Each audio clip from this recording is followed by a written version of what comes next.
odometer at 3,000. So check ko lang kung anong kulay ng langis pagka 2,000.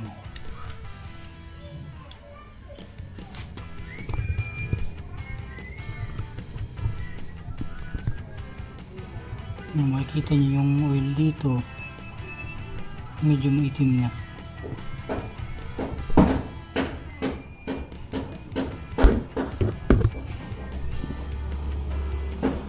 Yan, maitim na siya. So pagka-delay natin, doon natin makikita kung yung kulay talaga. Yung oil Zik na M9 na fully synthetic. Tapos magpapalit na rin ako ng filter. Every change oil, papalit ako ng filter. Bali, pangalawa pa lang ito. Huwag mo na yung nut dito.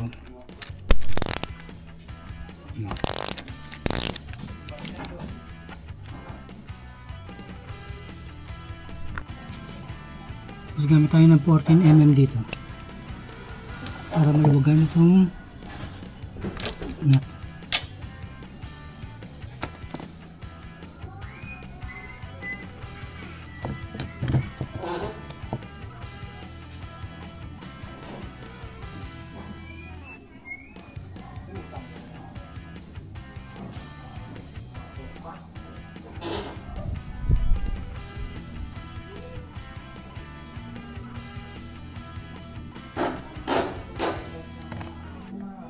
May itim na nga.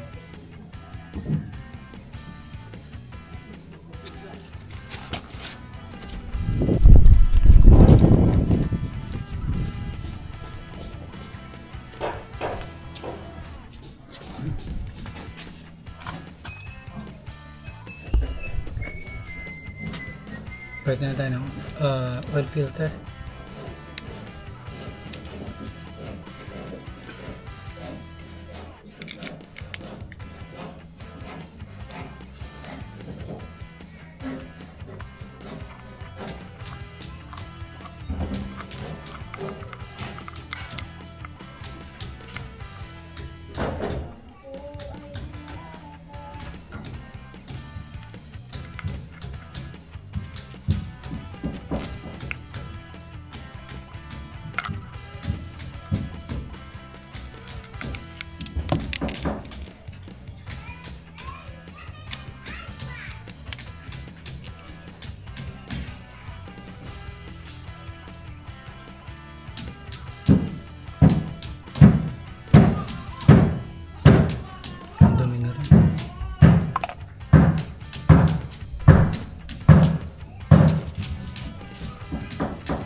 Yung o-ring okay pa naman. Ay, kami siya ganun katigas.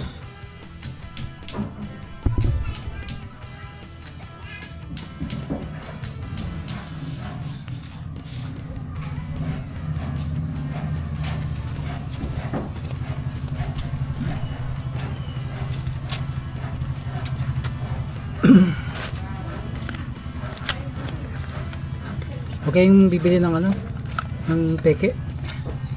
Ayan o, malalaman nyo pagka original. Meron siyang hologram sticker dito.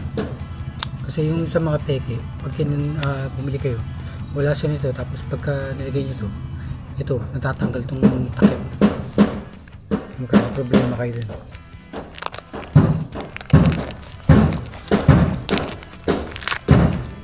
Magkano lang yung filter? 72 pesos. At sigurado ko pa.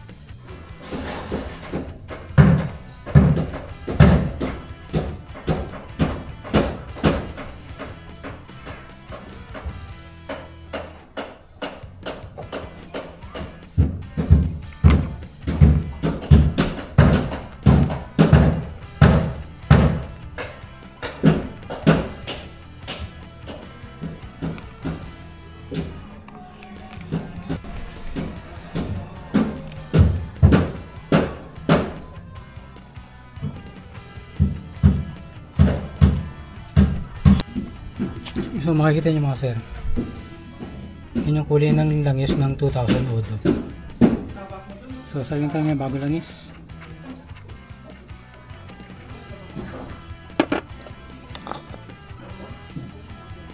Bali yung required dito is 1.3.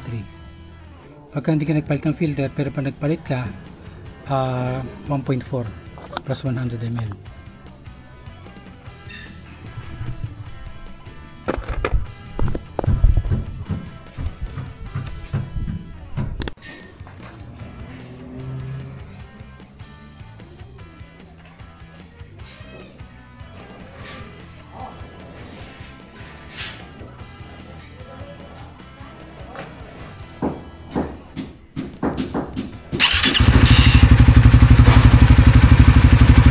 Pakitin lang natin yung yung langis dito sa filter para makuha natin saktong yung level ng langis dito.